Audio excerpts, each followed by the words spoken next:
Hello बच्चों, welcome in my channel mister of chemistry club. आज हम लोग क्या करने जा रहे हैं, तो टॉपिक हमारा केमिकल काइनेटिक्स है, आधार लेक्चर 3, क्योंकि 2 लेक्चर ऑलरेडी हम केमिकल काइनेटिक्स से रिलीज कर चुके हैं, class 12th batch subshell. Okay, आज हम केमिकल काइनेटिक्स के 3rd लेक्चर को रिलीज कर रहे हैं, आधार लेक्चर 3। आधार लेक्चर 1 और आधार लेक्चर 2, ये जो 2 लेक्चर हम लोगों ने रिलीज किए थे, आपको पता होगा ये बात को शायद, कि जो 2 लेक्चर हम लोगों ने केमिकल काइनेटिक्स देखा था, उससे पहले वाले लेक्चर में हम लोगों ने रिएक्शंस, मतलब केमिकल काइनेटिक्स में हमें डिस्कस क्या करना होता है, किन चीज़ों को पढ़ना होता है, उस पर डिस्कशन हुआ था और डिटेल में डिस्कशन हुआ था। और उसके बाद हम लोगों ने देखा था लेक्चर 2 में कि रेट लॉ या रेट एक्सप्रेशंस कैसे होते हैं और उस पर रिलेट करके क्वेश्चंस कैसे बनते हैं। ठीक है, क्वेश्चंस के बहुत सारे वेरिएशंस हो सकते हैं, just wait for the some time, क्योंकि अभी आपको पता है कि ये हमारा कॉन्सेप्चुअल पार्ट चल रहा है, विच इज़ नोन एज आधार। ठीक है, क्योंकि जो सॉलिड स्टेट जो शुरू से हमारे चैनल से जुड़े हैं उनको पता है कि आधार में हम लोग अपने चैप्टर के कॉन्सेप्ट डिस्कस करते हैं, लेकिन मैं चूंकि ज़्यादा हाईली न्यूमेरिकल चैप्टर है तो डेफिनेटली हम इसमें क्या करेंगे, कॉन्सेप्ट के साथ साथ न्यूमेरिकल को भी डिस्कस करते रहेंगे। तो इसीलिए मैं लगभग हर टॉपिक के बाद 4 से 5 न्यूमेरिकल डिस्कस कर रहा हूँ। लेकिन जब आधार के बाद प्रयास सेक्शन आएगा तो उसमें बहुत प्रॉपर लेवल पर हम लोग न्यूमेरिकल के हर फॉर्म को डिस्कस भी करते हैं। ठीक है, so what about today sir. तो देखो, जब आपको पता है कि हम लोगों ने लास्ट लेक्चर में लगभग rate law, rate of reactions क्या होते हैं, रेट कांस्टेंट क्या होता है, रेट लॉ क्या होता है, रेट एक्सप्रेशंस किसे कहते हैं in the term of the coefficient, stoichiometric coefficient, ये सारा कुछ हम लोगों ने डिस्कस किया था, उस पर न्यूमेरिकल भी अप्लाई किए थे। अब लास्ट लेक्चर में हमने जब ये सब डिस्कस किया था प्रॉपर लेवल पे, तो आफ्टर उसके बाद एक लास्ट लेक्चर में ही बिल्कुल लास्ट मोमेंट पे जब हमारा लेक्चर कंप्लीट हुआ था लास्ट लेक्चर का, तो वहाँ पर एक वर्ड यूज़ किया था मैंने, उस वर्ड का नाम था शायद order of reaction. So definitely आपको पता होगा कि ऑर्डर ऑफ रिएक्शन हमारा लास्ट वर्ड था लास्ट चैप्टर का, तो उसी के आगे to be continue. So the question is कि ऑर्डर ऑफ रिएक्शन होता क्या है ना। तो हालांकि मैंने लास्ट लेक्चर में आपको बताया भी था, लेकिन चूंकि आज का टॉपिक हमारा ऑर्डर ऑफ रिएक्शन को लेकर के ही हम लोग कंटिन्यू आगे बढ़ रहे हैं, लेक्चर 2 के बाद कंटिन्यू।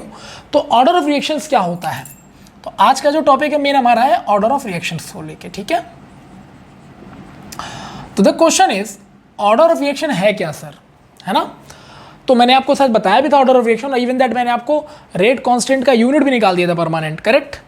तो पहले तो हम ऑर्डर ऑफ रिएक्शन को समझते हैं। तो जैसा कि मैंने आपको बताया, सपोज करो I have one reaction here, x mole of A and y mole of B gives A mole of C and D mole of D। Okay, suppose one reaction. ठीक है, कोई भी रिएक्शन कंसीडर कर लेते हैं हम लोग बेसिकली, क्योंकि अभी तो हमें पता ही नहीं कि फर्स्ट ऑर्डर रिएक्शन का होता है क्या, जीरो ऑर्डर का क्या होता है। ठीक है, तो this is a reaction actually, unknown type of the reaction. And अगर मैं इस रिएक्शन का रेट लॉ लिखूं तो अब तो आपको सब कुछ पता ही है, और ये भी मैंने आपको क्लियर बता रखा है कि भाई केमिकल काइनेटिक्स का कोई भी न्यूमेरिकल लगाना है तो रेट लॉ इज कंपलसरी। तो रेट लॉ क्या कहता है तो बताओ, तो rate of reaction equal to rate constant and depend on the change in concentration of reactants, correct. तो रिएक्टेंट्स हमारा कौन है, ए और बी, करेक्ट है। तो this is the basic rate law, हम जानते हैं इस चीज को, क्योंकि कोई भी रिएक्शन में जो रेट होता है वो कंसंट्रेशन ऑफ रिएक्टेंट पे डिपेंड करता है। लेकिन ऑर्डर ऑफ रिएक्शन में काफ़ी चीज़ें बदलने वाली है, थोड़ा वेट करते हैं, ठीक है, आराम आराम से। तो ये फिलहाल हमने रेट लॉ जो पढ़ा था वो मैंने लिख दिया चुपचाप। अब इसकी पावर मैंने लिख दिया m और इसकी पावर मैंने लिख दिया n। अब आप कहोगे कि सर यहाँ तो स्टोइकियोमेट्रिक कोफिशिएंट x और यहाँ स्टोइकियोमेट्रिक कोफिशिएंट y है, सर आपने ये क्यों नहीं लिखा।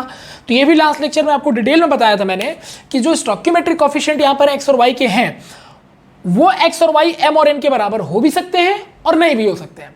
मतलब this m and n is the completely practical terms. ये बात अलग है कि कभी कभी आपका m और n इस स्टोइकियोमेट्रिक कोफिशिएंट से मैच कर जाता है तो देन आप बहुत खुश हो जाते हो, लेकिन ऐसा नहीं है कि ईच एंड एवरी टाइम ये स्टोइकियोमेट्रिक कोफिशिएंट पावर यानी यहाँ जो लगा हुआ एक्सपोनेंट टर्म उस पर रिलेट करेगा। ठीक है, तो उस केस में अगर हम ऑर्डर ऑफ रिएक्शंस की बात करें यहाँ पे कि मान लो इस रिएक्शन का ऑर्डर क्या होगा, ये जो गिवन रिएक्शन इसका ऑर्डर क्या होगा, तो लास्ट लेक्चर में मैंने बताया था आपको कि ऑर्डर ऑफ रिएक्शन क्या होगा। तो जो कंसंट्रेशन चेंज का जो कंपोनेंट पावर है, कंसंट्रेशन का जो पावर है, उसका जो समेशन होगा, this is order of reaction, this is order of reaction. And whenever the you add m और n, then definitely there are some possibilities. Either the summation of m plus n should be 0, or maybe 1, or maybe 2, or maybe 3. That we can say either if we have zero order reaction, or first order reaction, or second order reaction, or third order reaction. I hope बच्चों आपको ये बात clear हो गई होगी। Sir ऐसा थोड़ी ना m प्लस n के बाद जोड़े मान लीजिए 4 भी तो आ सकता है, 5 भी तो आ सकता है, बिल्कुल आ सकता है, मैं कहाँ कह रहा हूँ कि नहीं आ सकता है, बट द एक्चुअल लिमिटेशन इसकी जो है वो थर्ड है। लेकिन ये अगर आपसे कोई बोले कि क्या फोर्थ ऑर्डर रिएक्शन नहीं होता, डेफिनेटली होता है। फोर्थ ऑर्डर रिएक्शन होता है जिसमें एक रिएक्शन हमारे पास सबसे फेमस रिएक्शन है ऑर्गेनिक केमिस्ट्री का, कैनिजारो फोर्थ ऑर्डर रिएक्शन को भी जस्टिफाई करता है। तो सर फिर आप फोर्थ ऑर्डर तक क्यों नहीं गए जानबूझ के? रीजन ये है हमारे पास, क्योंकि अगर हम first order, second order, third order, ध्यान से सुनिएगा, अगर हम first order, zero order, first order, second order को अगर बहुत अच्छे से समझ लेते हैं ना प्रॉपर लेवल पे, तो सेकंड, थर्ड, फोर्थ जो भी आएगा we are definitely prepare for all these things. लेकिन दूसरी बात ये भी है कि हम फोर्थ ऑर्डर तक पढ़ाने की कोशिश तो पूरी करेंगे, लेकिन बात है कि हमें तो यहाँ रिसर्च करना नहीं है। हमारा तो मेन मोटो क्या है कि हमें एक अच्छा कॉलेज मिल जाए, कॉलेज में पहुंच जाएंगे, उसका हमको रिसर्च करना पड़ेगा, जो करना पड़े वो आप पे डिपेंड करता है। पहला टारगेट है कि आपको उस पर्टिकुलर जगह पे जाना है जिसके लिए कंपटीशन बहुत टफ है। तो पहले तो ये पड़ाव पार करो, जब कॉलेज में पहुंच जाओगे तो वहाँ कंपटीशन थोड़ा आपको कम मिलेगा, तो आप अपने आप को एक्सप्लोर कर सकते हो। तो फिलहाल हमें आईटी के सिलेबस ने और नीट के सिलेबस ने क्या किया कि हमें बाउंड कर दिया, बोला कि you have only zero order, first order and maximum two maximum second order. Only these three type of the order of reaction is considered in the syllabus of JEE as well as the NEET as well as the board examinations. हालांकि board examination में तो second order भी नहीं है, NEET में तो second order भी नहीं है, बट हम जीरो, फर्स्ट, सेकेंड तीनों ऑर्डर की बात करेंगे, ठीक है। और इन तीनों को समझने के बाद हमें थर्ड फोर्थ में ज़्यादा दिमाग लगाने की रिक्वायरमेंट नहीं बचेगी। और फिर भी ध्यान रखिएगा कि इसके बाहर आपको जाने की कोई ज़्यादा जरूरत नहीं है, because there is no need ना यार, वाई हम क्यों अपना टाइम वेस्ट करें। मेरा तो मेन जो फोकस है हमको उसको फोकस करना है, ठीक है। हम यहाँ पर ये करने नहीं आए कि यार वो वाले सर तो ऐसे बता देते थे, अरे कोई कुछ भी बता दे यार, आपका मेन फोकस है आपका सिलेबस।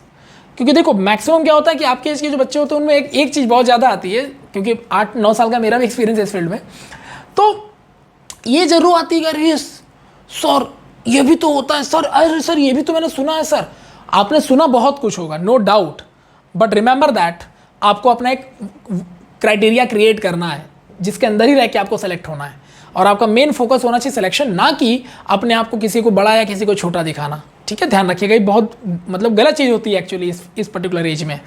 तो ये हमारा बाउंडेशन है जिसे मैं डिस्कस करना, ठीक है। तो ये हमारा ऑर्डर ऑफ रिएक्शन हो गया, जो लास्ट क्लास में भी मैंने बेसिकली डिस्कस किया भी था आपसे, है ना। और इसके बाद इस रेट लॉ से हम लोगों ने रेट कांस्टेंट का इक्वेशन भी निकाल लिया था। अब वो रेट कांस्टेंट किसी भी ऑर्डर का आ जाए, उसका जो यूनिट था, रेट कांस्टेंट का जो यूनिट था बच्चे, वो क्या था, मोल पर लीटर अपॉन सेकेंड या मिनट, है ना। सही है बच्चे। अब वो डिपेंड आप पे करता है, सेकंड रखना सेकंड रखो, मिनट रखना मिनट रखो। तो ओवरऑल क्या आ गया था, मोल पर litre to the power 1 - n upon second. इसका मैंने पूरा डेरिवेशन कराया था लास्ट लेक्चर में, करेक्ट है। क्वेश्चन था सर यहाँ n क्या है, तो यही तो n है जो ऑर्डर ऑफ रिएक्शन बताएगा। इससे क्या होगा ना कि आपका जीरो ऑर्डर रिएक्शन है तो n की जगह 0 रख दो, फर्स्ट ऑर्डर है तो n की जगह 1 रख दो, सेकेंड ऑर्डर है तो n की जगह 2 रख दो, थर्ड ऑर्डर है तो n की जगह 3 रख दो, फोर्थ ऑर्डर है तो n की जगह 4 रख दो। इससे क्या होगा, आपका हर ऑर्डर के लिए जो रेट कांस्टेंट होता है उसका यूनिट आपके सामने आने लगेगा। और ये बात हमने लास्ट लेक्चर में बताई थी कि जो रेट कांस्टेंट होता है किसी भी पर्टिकुलर रिएक्शन का हमेशा कांस्टेंट रहता है ना, जब तक टेम्परेचर चेंज ना किया जाए। श्योर। सो ये मतलब पूरा डिटेल में हो चुका है, थोड़ा रिकैप दे दिया मैंने आपको। नाउ द क्वेश्चन इज कि सर ऑर्डर रिएक्शन तो सर बहुत आसानी समझ में आ रहा है कि what do mean by order reaction, the sum of the power of concentration. Concentration के जो पावर का सम है m+n, यही तो ऑर्डर ऑफ रिएक्शन है। तो यस करेक्ट, डन। तो what do mean by the definition of the order of reaction. तो आई होप कि अब मुझे नहीं लगता कि किसी को ऑर्डर ऑफ रिएक्शन की डेफिनेशन लिखवानी चाहिए मुझे, करेक्ट है। फिर भी अगर आप लिखोगे तो क्या लिखोगे, तो डेफिनेटली सर हम ये यहाँ पर देख के इसको लिख सकते हैं कि sum of the power of concentration. तो अगर हम इसको देख कर लिखते हैं तो क्या लिखेंगे, सो बताओ हमारा ऑर्डर ऑफ रिएक्शन क्या आ गया। तो हम लिख सकते हैं सिंपल लैंग्वेज में, sum of the power of concentration of reactants in rate law. भाई रेट लॉ लिखेंगे तभी नहीं करेंगे, rate law of reaction known as order of reaction. I hope everything is clear to all of you. Done. So हमारा order of reaction का definition हमारे सामने ये आ गया है, ठीक है बच्चे। तो जो यहाँ पर आप डेफिनेशन देख रहे हो ये कोई आसमान से नहीं उतरा, ये हमने यहाँ पर एक्सप्लेन किया है। Then after I will tell you, sorry then I already told you कि क्या ये डेफिनेशन बन सकता है by the help of this equation, correct बच्चे। सो ऑर्डर ऑफ रिएक्शन को जानना बहुत बड़ी बात नहीं है, ये हम समझ चुके हैं क्योंकि डेफिनेशन बहुत इजी बन रहा है। क्या पढ़ना है, कितना लिमिट में पढ़ना, वो भी मैंने डिस्कस कर दिया सिलेबस के पॉइंट ऑफ व्यू से। नाउ द क्वेश्चन इज कि सर ऑर्डर रिएक्शन समझ में आ गया ना, तो क्वेश्चन इज सर ये ऑर्डर रिएक्शन हम पढ़ते क्यों है? अभी मैंने लास्ट लेक्चर में बताया था, लेकिन फिर भी मैं यहाँ बता दे रहा हूँ। देखो ऐसा है, हमारे पास आप गौर करो तो ऑर्गेनिक में इनफाइनाइट रिएक्शंस हैं, इनऑर्गेनिक में तो चलो एक काउंटिंग रिएक्शन है कि अगर हम इनऑर्गेनिक केमिस्ट्री की रिएक्शंस की बात करें, अगर आपकी 11-12 जेई की पेपर के लिए, तो टोटल 729 रिएक्शंस हैं। 729 रिएक्शन ऐसे हैं जो आईटी से रिलेट करते हैं, नीट से रिलेट करते हैं।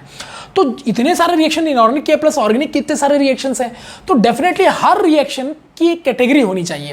देखो एक बात तो तुम भी मानते हो कि जब भी एक रिएक्शन आप कोई करते हो तो वैसे ही उसी प्रोसेस को फॉलो करते हुए बहुत सारे रिएक्शंस होते हैं। तो क्या हम हर रिएक्शन को इंडिविजुअल बार बार पढ़ें? ये तो बकवास हो जाएगा ना। हमको तो अपना टाइम वेस्ट करना, हमको तो इजी बनाना है, स्टडी को कॉम्प्लिकेट थोड़ी ना करना है। तो इजी कैसे बनाएं? तो अगर एक ही तरह के रिएक्शन के क्राइटेरिया वाले, यानी एक ही तरह के प्रोसीजर को फॉलो करने वाले जो रिएक्शंस हैं, अगर उनका एक समूह यानी एक ग्रुप बना दें, तो हम अगर उस ग्रुप में से किसी भी एक रिएक्शन को पढ़ लेंगे ना, तो हमको मतलब उस ग्रुप के जितने मेंबर्स होंगे हमको सबके बारे में डिटेल पता चल जाएगा। तो ऑर्डर ऑफ रिएक्शन भी यही करता है कि भाई इतने टाइप ऑफ द रिएक्शन है तो उनके ऑर्डर डिसाइड कर दो कि हाँ भाई इतने सारे रिएक्शन, ये वाले जो रिएक्शन होंगे सब 0 ऑर्डर वाले होंगे, ये वाले जो होंगे फर्स्ट ऑर्डर वाले होंगे, ये वाले जो होंगे सेकंड ऑर्डर वाले होंगे, ये वाले जो होंगे थर्ड ऑर्डर वाले होंगे। तो उनकी कंडीशंस अगर हमें क्लियर हो जाएगी तो डेफिनेटली हम रिएक्शन को थोड़ी इजीली क्लासीफाई कर पाएंगे और इजीली समझ भी पाएंगे। ठीक, पहली चीज। दूसरा आपको पता है कि हर रिएक्शन का रेट कांस्टेंट अलग होता है। जो रिएक्शंस अगर अलग अलग है तो रेट कांस्टेंट भी अलग अलग होगा। तो डेफिनेटली 0 ऑर्डर का रेट कांस्टेंट अलग होगा, फर्स्ट ऑर्डर का अलग होगा, सेकंड ऑर्डर का अलग होगा, थर्ड ऑर्डर का अलग होगा। तो क्यों ना सर हम एक काम करें, जितने भी तरह के ऑर्डर ऑफ रिएक्शंस हैं उनके रेट कांस्टेंट हम कैलकुलेट कर लें। अगर हम उनके रेट कांस्टेंट कैलकुलेट कर लेंगे ना, तो फिर 0 ऑर्डर का अगर आएगा तो उसका रेट कांस्टेंट का जो फॉर्मूला होगा उससे रिलेटेड न्यूमेरिकल उस पर्टिकुलर फॉर्मूले से लग जाएगा। फर्स्ट ऑर्डर का कोई न्यूमेरिकल आएगा तो फर्स्ट ऑर्डर के रिलेटेड फॉर्मूले से लगेगा। सेकंड ऑर्डर का न्यूमेरिकल आएगा तो सेकंड ऑर्डर के रिलेटेड फॉर्मूले से लग जाएगा। इससे क्या होगा कि हमने पहले तो रिएक्शन को ऑर्डर वाइज क्लासीफाई कर लिया और उससे इजी बना लिया है उसको, और दूसरा हमने ये काम किया कि हम उसके रेट कांस्टेंट को निकालने लगे, जिससे हर तरह के ऑर्डर ऑफ रिएक्शन के कैलकुलेशन को भी हम आराम से समझ सकेंगे। चाहे उसका रेट कैलकुलेट करना हो या रेट कांस्टेंट कैलकुलेट करना हो या रिएक्शन को डिटेल में समझना हो, हम आराम से कर सकते हैं। सो this is the actual process कि वाई हम लोग क्यों ऑर्डर ऑफ रिएक्शन को डिस्कस करते हैं। बात समझ में आ गई? जैसे हम लोग सुने पिक्चर में डायरेक्ट सुनते कि दुनिया में 2 तरह के लोग होते हैं, तो वैसे ही इतने सारे रिएक्शंस हमारे पास हैं, तो उसमें टोटल कितने तरह के दुनिया में है? 4 तरह के रिएक्शंस होते हैं, 5 तरह के रिएक्शंस होते हैं। तो फोर्थ ऑर्डर हम पढ़ते नहीं तो बच्चे 4 तरह के, थर्ड ऑर्डर भी हमारे सिलेबस में नहीं तो बच्चा 0 फर्स्ट सेकंड। क्लियर है? तो this is the way to define the order of reactions.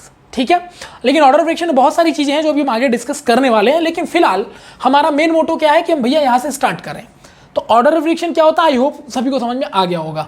तो जब ऑर्डर ऑफ रिएक्शन समझ में आ गया तो स्टार्टअप कहां से करेंगे हम लोग कि भाई 0 ऑर्डर रिएक्शंस क्या होते हैं, इन रिएक्शंस की क्या खासियत होती है, इनको कैसे पहचाना जाता है, इनके क्या प्रॉपर्टीज होती हैं, इनका रेट कांस्टेंट क्या होता है, एवरीथिंग।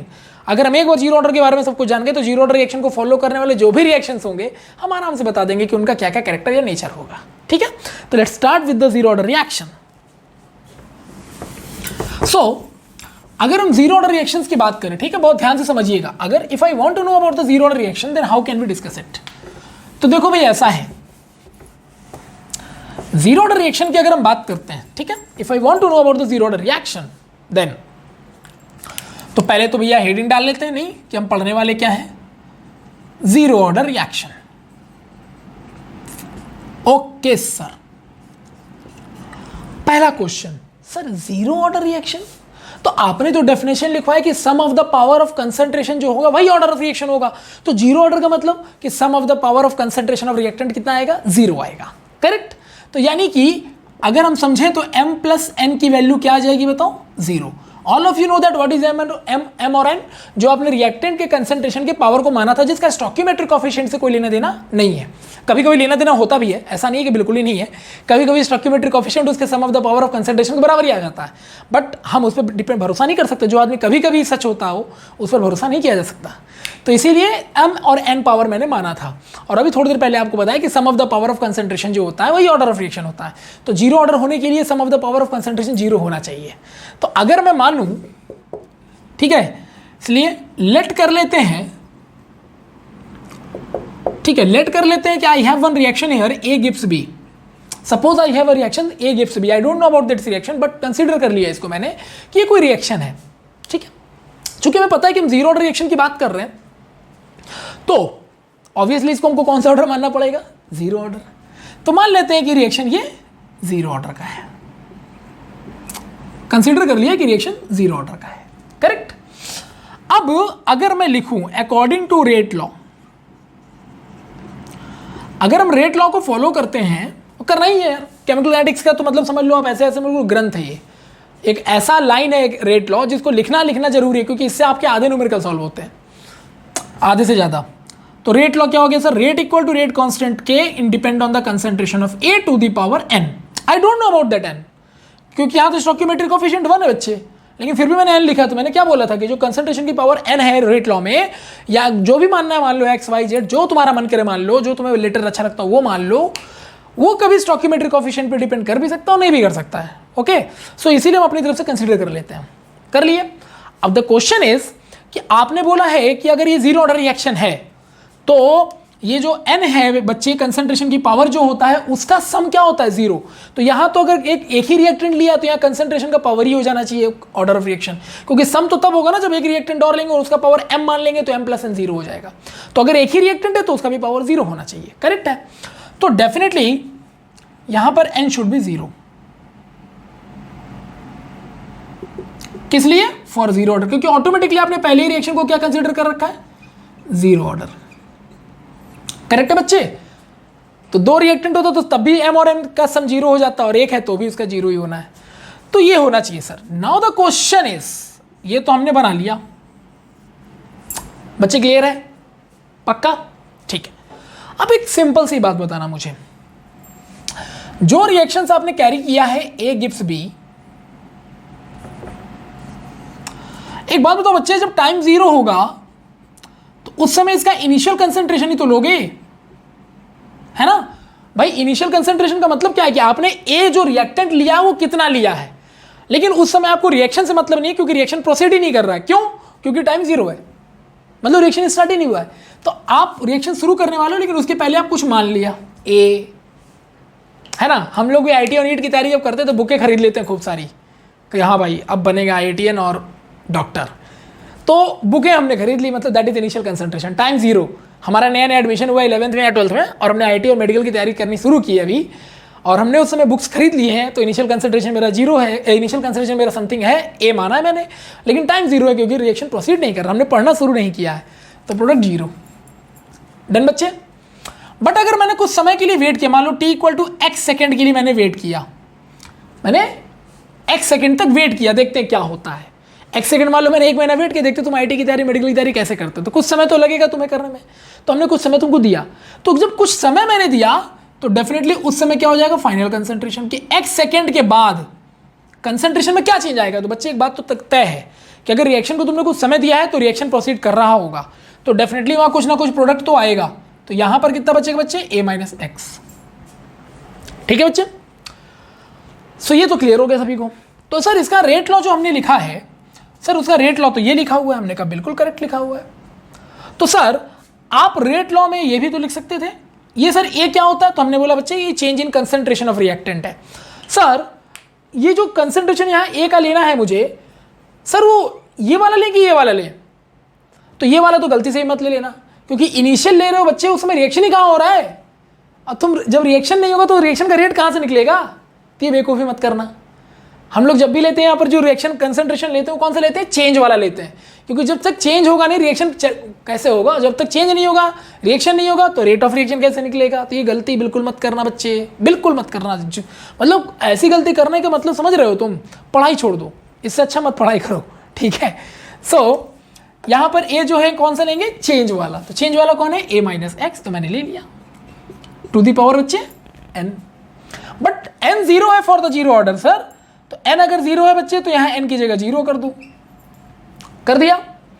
तो सर r इक्वल टू आ गया k, यानी ऐसा रिएक्शन जिसका rate of reaction is completely constant. और अगर थोड़ा सा हम और समझे तो भैया हमें पता है रेट लॉ कहता है कि rate of reaction depend on the change in concentration of reactant, but here the concentration of reactant becomes zero, क्योंकि to the power zero something is 1, that is not depend, that we can say according to this situation कि rate of reaction does not depend on the concentration of reactant। Definition आ गया zero order का। तो इसका मतलब है कि अगर हम जीरो ऑर्डर की डेफिनेशन लिखना चाहें तो हम क्या लिखेंगे, it is a type of reaction for which rate of reaction does not depend on concentration of reactant. मतलब आप रिएक्टेंट का कंसंट्रेशन कितना भी ले लो, 10 मोल, 12 मोल, 25 मोल, 30 मोल, 35 मोल, उसके रिएक्शन का रेट उस पर डिपेंड नहीं करेगा, उसका रेट ऑफ रिएक्शन हमेशा कांस्टेंट होगा। बात समझ में आ गई? करेक्ट। मान लो कोई बच्चा है, उसे कितना भी पढ़ाया जाए, मान लो वो नहीं पढ़ना चाह रहा है, तो कितना भी ज़्यादा उसको आईटी लेवल का पढ़ा दो, नीट लेवल का पढ़ा दो, कुछ भी पढ़ा दो, रेट ऑफ रिएक्शन कांस्टेंट ही रहने वाला है, क्योंकि उसको कंसंट्रेशन से फर्क ही नहीं पड़ता। तुम ज़्यादा पढ़ाओ कम पढ़ाओ, उसको पढ़ना ही नहीं तो क्या, उसको क्या फर्क पड़ने वाला है। ठीक है, so I hope everything is clear. ठीक है, आपने लाइफ में सुना ना कुछ ऐसे लोग होते हैं जिनको किसी बात से कोई फर्क नहीं पड़ता, तो इसका मतलब कौन से रिएक्शन के ऑर्डर को फॉलो करते? Zero order. आप ऐसे समझ लो कि एग्जांपल ले लेते, मान लो किसी की फैमिली में क्या हुआ है कि बहुत सारी प्रॉपर्टी थी, मतलब दादाजी का बहुत बड़ा प्रॉपर्टी था, नाना जी का बहुत ज़्यादा प्रॉपर्टी था, तो ज़्यादा प्रॉपर्टी होने की वजह से क्या हुआ कि उस फैमिली के किसी भी मेंबर ने काम नहीं किया कभी, क्योंकि प्रॉपर्टी ज़्यादा था, रेंट पे लगा दिया, पैसा आता रहा। तो मुझे बच्चे एक बात बताओ, वो फैमिली के जो मेंबर्स हैं वो खाना पीना तो खा ही रहे हैं, उनका दैनिक जो दिनचर्या है, जो रेगुलर एक्टिविटी वो तो चल ही रही है कि नहीं? लेकिन कोई काम कर रहा है क्या? नहीं। तो क्या मतलब हुआ इसका? प्रॉपर्टी बहुत है, प्रॉपर्टी बहुत है, करेक्ट। तो प्रॉपर्टी तो बहुत है, लेकिन कमा तो कोई रहा नहीं है, तो एक्चुअल में देखा जाए तो वहां किसी तरह का कोई वर्क या कोई रिएक्शन नहीं हो रहा। तो that means this type of reaction does not depend on anyone, किसी पे डिपेंड नहीं कर रहा। इस फैमिली में 10 मेंबर हो चाहे 20 मेंबर हो, प्रॉपर्टी अच्छा खासा भैया, सब बराबर बराबर खाएंगे। करेक्ट है कि नहीं करेक्ट है? बिना कोई वर्क किए, तो रिएक्शन तो हो रहा है, लेकिन वो कंसंट्रेशन पे डिपेंड नहीं कर रहा। 10 आदमी या 20 आदमी कोई फर्क नहीं पड़ रहा। करेक्ट है? तो ऐसी फैमिली जीरो ऑर्डर होगी। आपको कुछ भी पढ़ा तो समझ में नहीं आ रहा, you are also zero order process. Sure, done. तो प्रैक्टिकल लाइफ से भी आपने इसको जोड़ के देख लिया। करेक्ट है? श्योर ना? तो this is all about the zero order criteria. तो बताओ बच्चे, इसको देख करके पूरे प्रोसीजर को, डेफिनेशन जीरो ऑर्डर का क्या बना दोगे? तो आप बना दोगे कि those types of reactions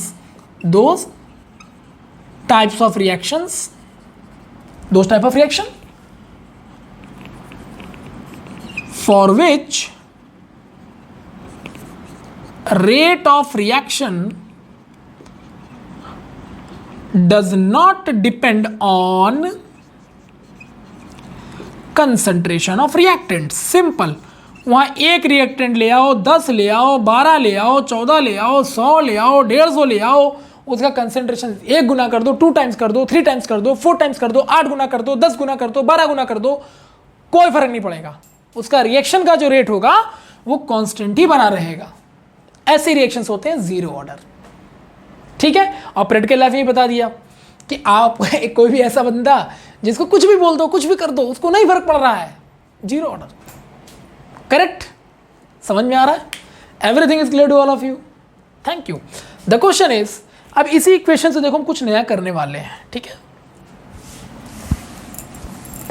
सो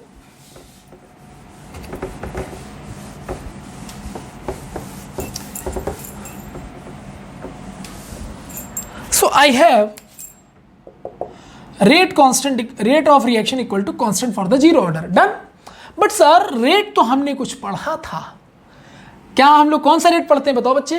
2 तरह के रेट होते हैं सर रिएक्शन के, एवरेज और इंस्टेंट। लेकिन मैंने आपको ये बात क्लियर कर दी थी कि ज़्यादातर रिएक्शनों में हम लोग इंस्टेंट पर काम करते हैं, क्योंकि इंस्टेंट किसी चीज़ के बारे में जान लेने से रिएक्शन के ऑन द स्पॉट होने वाली सिचुएशन चेंजेस, प्रोसीजर, हर चीज़ के बारे में हम अंदाजा लगा सकते हैं। तो instant rate of reaction is important for us. So अगर हम इस रेट को इंस्टेंट फॉर्म में लिखें, for instant rate of reaction, है ना, इंस्टेंट रेट ऑफ रिएक्शन, क्योंकि इंस्टेंट वाला जरूरी क्यों है इस चैप्टर में मैंने पूरा डिटेल बता रखा आपको। तो हो जाएगा dx upon dt upon k। But you have one question sir, why x sir? Why you differentiate this function with respect to x? आप सर x के रिस्पेक्ट में आप डिफरेंशिएशन क्यों कर रहे हो? आप x के सापेक्ष में डिफरेंशिएशन क्यों कर रहे हो? आप y भी तो ले सकते थे, z भी तो ले सकते थे, x ही क्यों? क्योंकि मैंने जो थोड़ी देर पहले आपको रिएक्शन में चेंजेस सिखाया था कि a गिव्स b, बच्चे जब टाइम 0 था तो इनिशियल कंसंट्रेशन a था, प्रोडक्ट 0, जब बच्चे टाइम x सेकेंड था, या मान लो टाइम y सेकेंड था, या मान लो टाइम t डैश सेकेंड था बच्चे, तो रिएक्शन कुछ ना कुछ हुआ होगा, तो x बना था, ये बच्चे a माइनस एक्स बना था। यू कैन सी हियर हमने चेंज इन कंसंट्रेशन किसके फॉर्म में लिया है बच्चे? x। तो जब चेंज एक्स के फॉर्म में हो रहा है तो dx क्या होता है, small change in concentration of reactant. तो रिएक्टेंट में जो कंसंट्रेशन में चेंज है वो x के फॉर्म में हो रहा है बच्चे, इसलिए मैंने x लिया है। अगर मैंने यहाँ y लिखा होता बच्चे तो मैं y के रिस्पेक्ट में डिफरेंशिएट करता, z लिखा होता बच्चे तो मैं z के रिस्पेक्ट में डिफरेंशिएट करता। श्योर है ना, जो चेंज होगा वही तो बताएगा भाई। यहाँ पर ऊपर जो लिखा हुआ है dx का मतलब ही क्या होता है, रेट का मतलब ही क्या होता है, चेंज इन कंसंट्रेशन, है कि नहीं। अब चेंज इन कंसंट्रेशन किसके टर्म्स में हो रहा है, x, तो definitely we can take x। Okay sir, fine sir. Now sir ये तो आ गया इंस्टेंट रेट ऑफ रिएक्शन जो कि रिमेन कांस्टेंट है for the zero order, there is no issue. But what about next sir, अरे भाई simple है। अब आप सोच के देखो, आपको कोई जीरो ऑर्डर रिएक्शन दे दे, बहुत ध्यान समझिएगा, अगर आपको कोई जीरो ऑर्डर रिएक्शन दे देता है तो उसको कैलकुलेट करने का एक तरीका हमारे पास है कि उस रिएक्शन का रिलेट करके, मतलब प्रैक्टिकल, आपको तो पहले लास्ट क्लास में बताया भी था कि order of reaction is completely practical analysis, उसका हमारे से कोई लेना देना नहीं होता है। मतलब ऐसा नहीं हो सकता कि कोई रिएक्शन आपको इंस्टेंट कोई दे दे अचानक से, कोई भी रिएक्शन बोले बताओ इसका ऑर्डर क्या होगा, इट इज इम्पॉसिबल। ये प्रैक्टिकल एनालाइज होकर आता, तभी तो बच्चे हम लोग जो पावर मानते हैं m और n मान लेते हैं कुछ भी, तो वो पावर क्या है, प्रैक्टिकल एनालाइज होकर आने वाली चीज़ें हैं। तो बात क्या है सर कि अगर वो प्रैक्टिकल एनालाइज होने वाली चीज़ें हैं तो जब हम अगर रिएक्शन की किसी का ऑर्डर निकालना चाहते हैं या कुछ भी करना चाहते हैं ऑर्डर ऑफ रिएक्शन से रिलेटेड, तो हमें उसका ग्राफिकल टर्म्स निकाल के उसका स्लोप निकाल के तब हम ऑर्डर ऑफ रिएक्शन बताएंगे, है ना। तो बहुत लंबा प्रोसीजर हो जाएगा और काफ़ी उबाऊ हो जाएगा, आप ऊब जाओगे, आपको मज़ा नहीं आएगा। तो सर क्या करें, तो हमने एक तरीका बताया, हमने कहा एक काम करो, तुम इंस्टेंट रेट पता है ना at the moment for the zero order, आपको पूरे रिएक्शन का निकालना है, आप इंटीग्रेट कर दो, क्योंकि एक इंस्टेंट टाइम पर आपको रेट पता है भैया, कांस्टेंट है, इंस्टेंट टाइम पे पता है। तो इससे एक अंदाजा लग गया ना कि इस इंस्टेंट टाइम पे रेट ऑफ रिएक्शन ऐसे बिहेव कर रहा है, तो टू बी कंटिन्यू, जब तक रिएक्शन कंप्लीट नहीं हो जाएगा वो ऐसे ही बिहेव करेगा। तो अगर एक इंस्टेंट या स्मॉल फ्रैक्शन ऑफ टाइम के लिए आपको रेट ऑफ रिएक्शन पता है, तो लॉन्ग टाइम के लिए इसी इंस्टेंट को अपना बेस बना करके कंप्लीट रिएक्शन के लिए रेट कांस्टेंट निकाल सकते हैं हम लोग, कंप्लीट रिएक्शन के बारे में एनालिसिस कर सकते हैं हम लोग, करेक्ट। सो ओके, इसका मतलब सर इसको इंटीग्रेट कर दो तो कंप्लीट रिएक्शन का एनालिसिस भी हो जाएगा, अगर करेक्ट। इसीलिए मैंने इंस्टेंट पे पहले एनालाइज किया, अब मैं कंप्लीट के लिए इंटीग्रेट करने जा रहा हूं। So for completion of reaction, अगर रिएक्शन कंप्लीशन की बात की जाए तो इसी को अपना बेस बना के इसको हम इंटीग्रेट कर देंगे, तो रिएक्शन का पूरा प्रोसीजर में पता चल जाएगा with respect to this situation.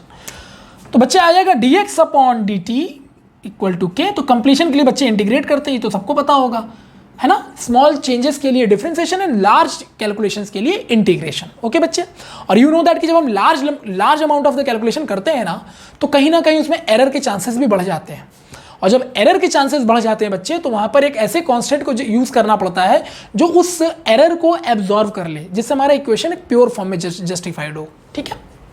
तो हमने इंटीग्रेट कर दिया सर। अब इंटीग्रेशन का बेसिक रूल है कि हम सेम टर्म्स को वन साइड करने की कोशिश करते हैं। तो बच्चे मैंने dx इक्वल टू लिख दिया k dt। Am I clear to all of you? Sure, क्योंकि जो small fraction of time change होगा यहाँ पे इंस्टेंट टाइम के लिए, वो तो फिक्स होगा ना, एट द मोमेंट तो फिक्स होगा ना।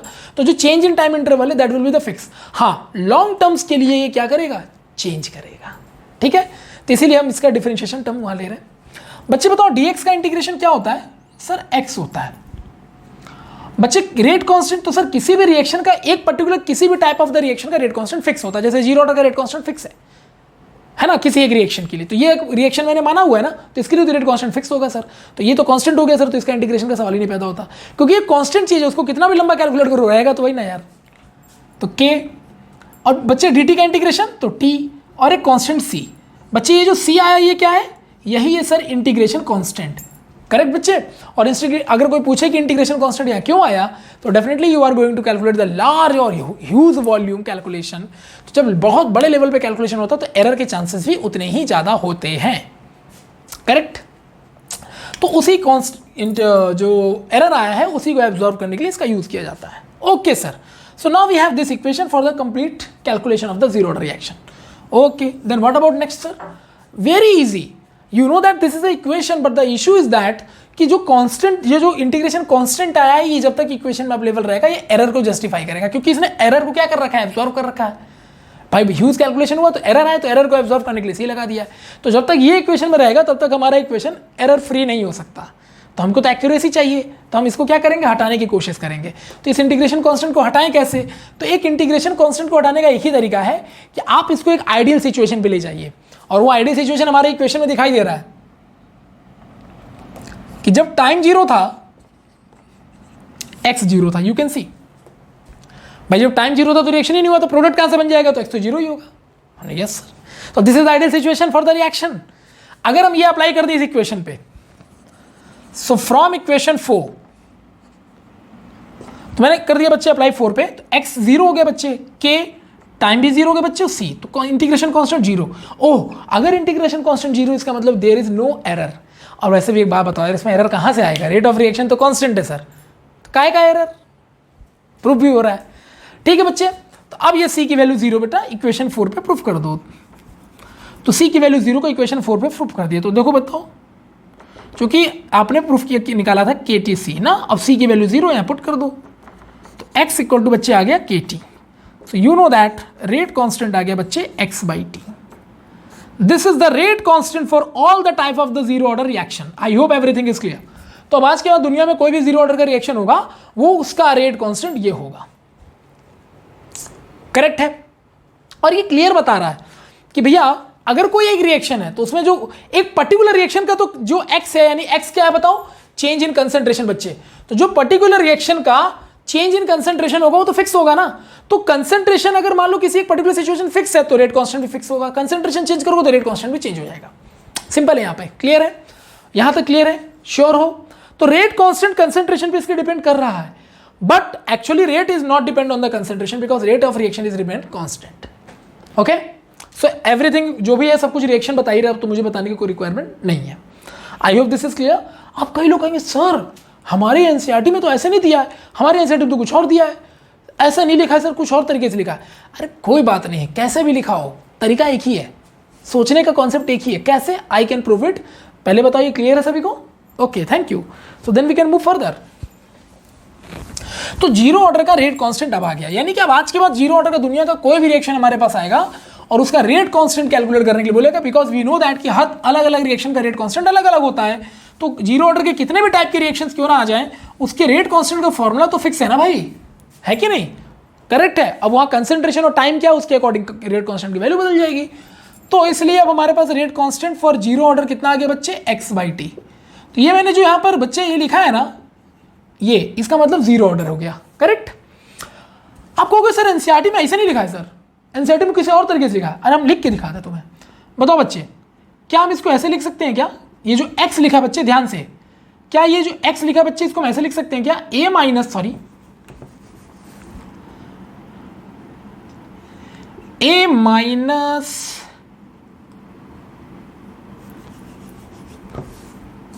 इसको ऐसे लिख देते हैं नहीं बच्चे,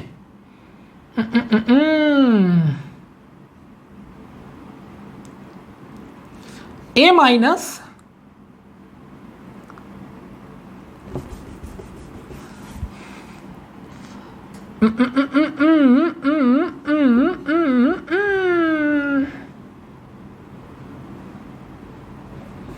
इसको लिखने का तरीका मैं बता देता हूं थोड़ा सा। x को क्या लिखेंगे हम, a माइनस x लिख सकते हैं ना, हाँ लिख देते हैं, यही कर देते हैं। देखो बच्चे a माइनस x इसको लिखा जा सकता है, चेक करो तो बच्चों।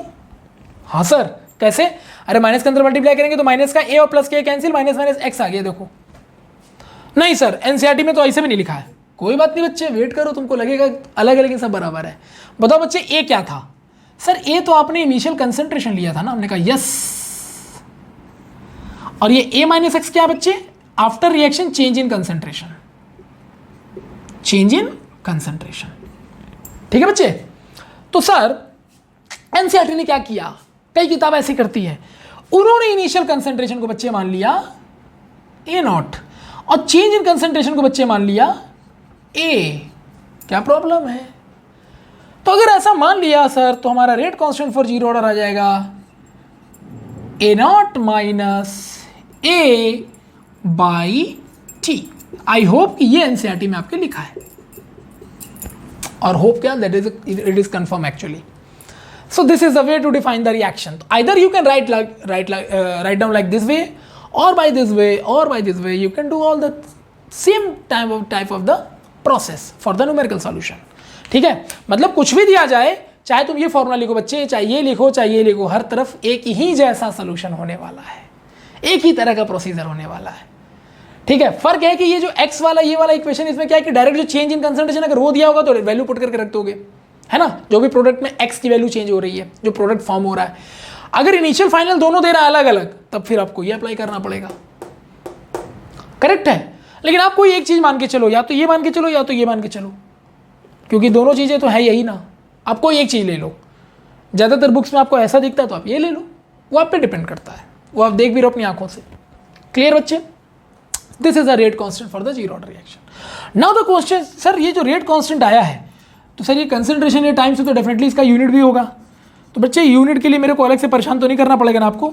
जीरो ऑर्डर का निकाला तो बताओ यूनिट रेट कांस्टेंट का, तो परमानेंट फॉर्मूला आपको बता देना कि रेट कांस्टेंट का यूनिट निकालने का सबसे परमानेंट फॉर्मूला क्या था, मोल पर लीटर 1 - सेकेंड, करेक्ट, या मिनट ले लो तो मोल पर लीटर 1 - आंसर जीरो क्यों किया, एन जीरो ऑर्डर के लिए किया, तो एन की वैल्यू मैंने जीरो कर दी for the zero order reaction, correct है बच्चे। तो क्या आ जाएगा, mole litre inverse second inverse. ये लीजिए बच्चे, ये आ गया यूनिट। क्या आ गया ये, यूनिट। तो जीरो ऑर्डर का कोई भी दुनिया का रिएक्शन होगा उसका यूनिट हमेशा ये होगा। तो आप कई बार तो यूनिट से ही न्यूमेरिकल में ये पहचान लोगे कि कौन सा ऑर्डर का है, ठीक है। And this is the final formula for all the type of the zero order reaction. ठीक है बच्चे, clear. Now the question is, ये तो चलो सर क्लियर हो गया।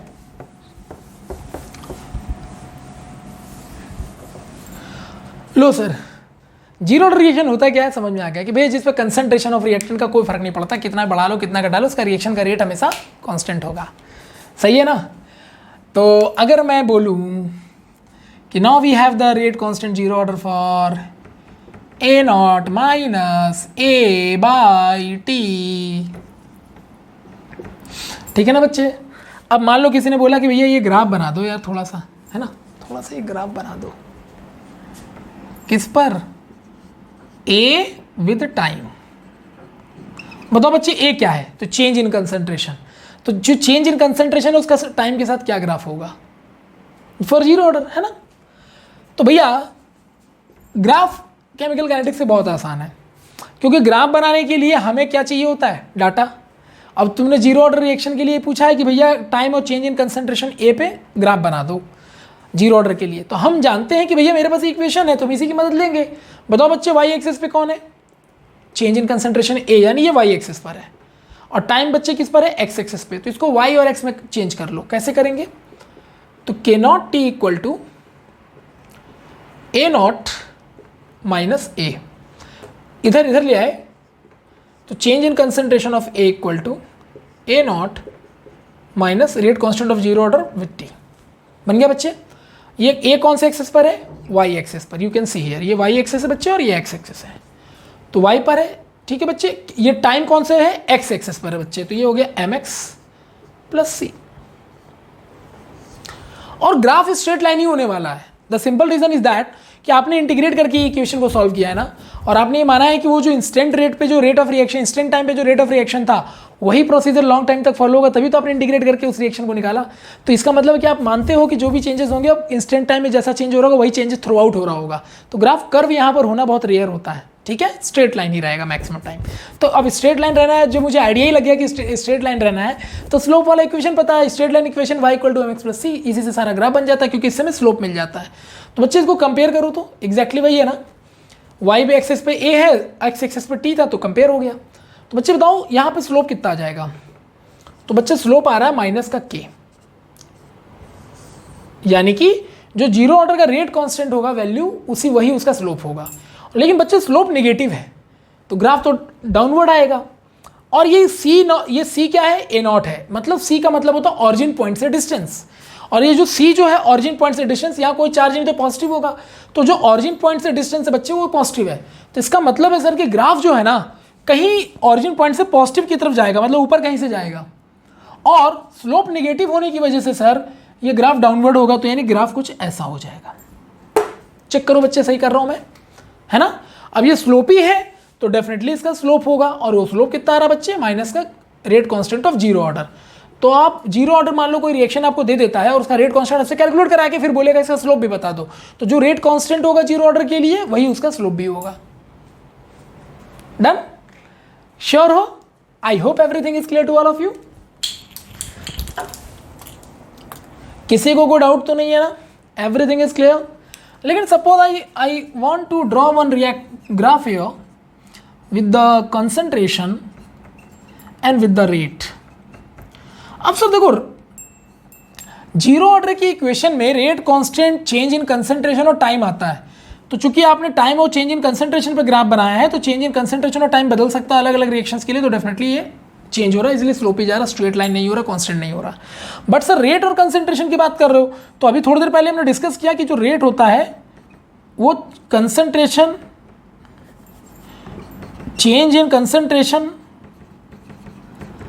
ऑफ रिएक्टेंट की पावर n होता है, और जीरो ऑर्डर है तो इसकी पावर जीरो हो जाएगा, तो बच्चे ये खत्म। तो रेट हमेशा कांस्टेंट होता है सर। तो अगर रेट हमेशा कांस्टेंट होता है, कंसंट्रेशन पर डिपेंड नहीं करता, क्योंकि चेंज इन कंसंट्रेशन जो भी होता है तो जीरो हो जाता है जीरो ऑर्डर के लिए, तो ग्राफ स्ट्रेट लाइन हो जाएगा बच्चे। रेट कांस्टेंट, उसको इस बात से बिल्कुल नहीं फर्क पड़ता कि तुम कंसंट्रेशन कितना बढ़ाओगे कितना घटाओगे। इजी, मजा आ रहा है? ठीक है। So everything you know about it because you have the formula for a particular formula for the zero order reaction. तो अब आपके पास एक हथियार आ गया जीरो ऑर्डर के लिए, तो अब लड़ जाओगे दुनिया में यार, किसी भी जीरो ऑर्डर रिएक्शन के लिए तुम लड़ाई कर लोगे, क्योंकि तुम्हारे पास अब एक क्या है, वेपन है। पहले वेपन था नहीं, अब तुम हर जीरो ऑर्डर रिएक्शन का जवाब इससे निकाल सकते हो। डन? ओके। तो ये एक आपको वेपन दे दिया गया जिससे आप उस रिएक्शन का रेट कांस्टेंट निकाल सकते हो कि भैया उसका रेट कांस्टेंट क्या होगा या उस रिएक्शन का रेट क्या होगा, ये सब निकाल सकते हो। और रेट तो भैया हमेशा कांस्टेंट होगा, है ना, क्योंकि रेट कंसंट्रेशन पर डिपेंड नहीं कर रहा। करेक्ट है। लेकिन सर ऑर्डर ऑफ रिएक्शन तो हम नहीं निकाल सकते ना? बिल्कुल नहीं, बिल्कुल नहीं। तभी तो हम लोग मान रहे हैं बार बार कि मान जीरो ऑर्डर रिएक्शन रिलेट कर लो, ये रिएक्शन जीरो ऑर्डर का है, इसलिए पावर की वैल्यू जीरो कर दी, क्योंकि जीरो ऑर्डर की बात चल रही है। लेकिन अगर ऐसे कोई रिएक्शन दे देगा और बोल देगा कि बताओ क्या ये जीरो ऑर्डर का है, तो बच्चे आप नहीं बता पाओगे, क्योंकि उस समय आप उसको सीधे सीधे बोल दोगे कि जो sum of the power of concentration होता है उसको जीरो हम तब मानते हैं ना जब कंसीडर कर लेते हैं कि रिएक्शन जीरो ऑर्डर का है। जब हमें खुद नहीं पता कि रिएक्शन कौन से ऑर्डर का हो, तो हम इनकी वैल्यू या किसी भी sum of the power of concentration का जीरो कैसे कर सकते हैं? तो इसका मतलब जो ऑर्डर ऑफ रिएक्शन होता है कंप्लीटली क्या होता है, प्रैक्टिकल एनालिसिस होता है। ठीक है, ओके।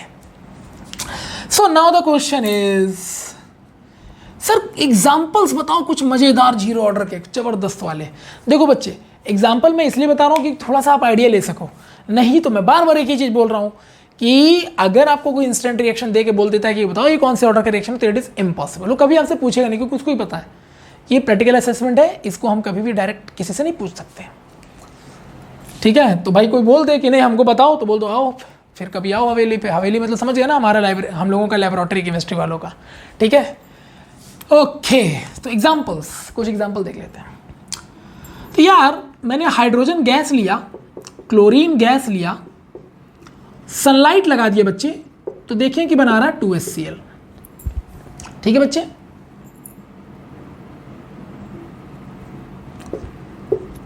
ये बन रहा है। आई होप एवरीथिंग इज क्लियर। ठीक है, तो ये दोनों गैसियस स्टेट पर और ये एक्वस स्टेट का मतलब पानी में है। अब हुआ क्या है इस प्रोसेस में समझो। अब हमने अगर ये लिख दिया कि भैया ये याद रखना ये रिएक्शन जो होता है ये जीरो ऑर्डर का होता है, तो आप कहोगे सर ये तो याद करना पड़ रहा है, और आप कहते हो कि केमिस्ट्री में तो याद नहीं करना होता, तो फिर यहाँ पर याद क्यों करवा रहे हो? बात तो सही है तुम्हारी, लेकिन बात क्या है कि भैया कोई भी रिएक्शन दे देगा और बोल देगा कौन सा ऑर्डर का, तुम नहीं ना बता सकते। तो एक दो रिएक्शन का एग्जाम्पल आप हमेशा माइंड में रखिए कि हाँ भैया ये जीरो ऑर्डर का होता है, लेकिन कोई पैसे डायरेक्ट पूछेगा नहीं आपसे। ठीक है, लेकिन आपको मैं थोड़ा प्रोसीजर अच्छे से डिटेल में बता देता हूँ कि यहाँ हुआ क्या है। एक्चुअली ये भी गैस है और ये भी गैस है। ठीक है, हाइड्रोजन भी गैस है, क्लोरीन भी गैस है। तो इसको ध्यान से सुनिएगा, हाइड्रोजन भी गैस है और क्लोरीन भी गैस है। तो होता ये है कि जो हाइड्रोजन गैस और क्लोरीन गैस होता है उनको पानी के ऊपर रखा जाता है। ठीक है, अब चूंकि गैस है तो पानी के ऊपर ऐसे तो रहेगा नहीं, बाहर से प्रेशर लगेगा, है कि नहीं। तो एक कंटेनर ले लिया, एक बीकर ले लिया मैंने, है ना। अब या ऐसे समझ लो कि मैंने बीकर को उल्टा करके रख दिया ऐसे, तो अब तो गैस नहीं उड़ सकता ना, अब तो नहीं उड़ेगा। और यहां पर एक ऐसे कंटेनर ले लिया और मान लो ये वाटर है,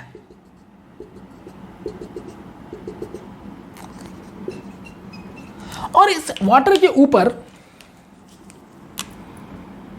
हाइड्रोजन गैस और प्लस क्लोरीन गैस है, और इसको सनलाइट मिल रहा है बच्चे।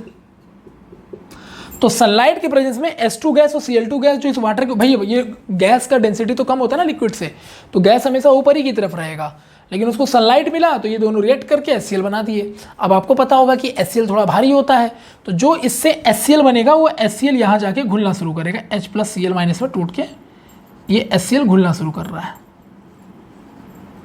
ठीक है, तो यहाँ HCl सोल्यूबल है। तो बच्चे क्या होगा, जैसे जैसे रिएक्शन होगा, है ना, हाइड्रोजन और Cl2, H2 और Cl2, है ना, इसकी क्वांटिटी डिक्रीज करेगी, क्वांटिटी डिक्रीज करेगी। और बच्चे जो HCl की क्वांटिटी है वो टाइम के साथ इंक्रीज करेगी। आई hope everything is clear. Sure भैया, H2Cl2 रिएक्ट करके HCl बना रहा है ना, तो ये घटेगा नहीं यार, जिसकी क्वांटिटी घट रही होती, जिस रेशियो में इसकी क्वांटिटी घटेगी उसी रेशियो में HCl की सॉल्युबिलिटी या क्वांटिटी बढ़ेगी, क्योंकि जितनी तेजी से घट करके HCl बनाएगा उतनी तेजी से HCl बढ़ेगा, और HCl बढ़ेगा तो HCl क्वांटिटी घुलेगी ज़्यादा, तो यहाँ क्वांटिटी बढ़ जाएगी। Am I clear? तो H2Cl2 गैस का लगातार रिएक्ट करके HCl में कन्वर्ट होते जाना और HCl का बढ़ना और H2Cl2 का घटना, ये प्रोसेस चल रहा है।